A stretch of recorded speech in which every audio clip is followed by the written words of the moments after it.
సైనికులు అన్న పదం నాకు బాగా నచ్చింది. మన సైనికుల్లో ఉండాలండి, సోల్జర్స్.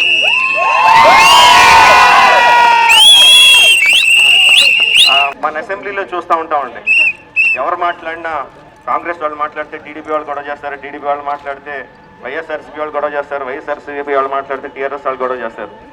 కానీ ఒక్కళ్ళు మాట్లాడితే, జేపీ గారు మాట్లాడితే 293 మంది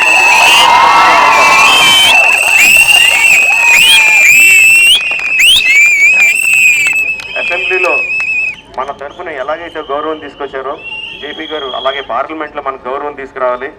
అంటే పార్లమెంట్లో కూడా ఇప్పుడు పెప్పర్ స్ప్రేలో ఎన్ని ఎక్కువైపోయినాయి లేకుండా మన గౌరవం తీసుకురావాలండి. గౌరవం తీసుకురావాలంటే మన తెలుగు వారి తరఫున, అందరి తరఫున, తెలంగాణ ప్రజల తరఫున, ఆంధ్రప్రదేశ్ ప్రజల తరఫున మనకు రిప్రజెంటేషన్ ఉండాలి. అది జేపీ గారు. జేపీ గారు పార్లమెంట్కి వెళ్ళాలి. దానికోసం మనం అందరం కష్టపడతామండి.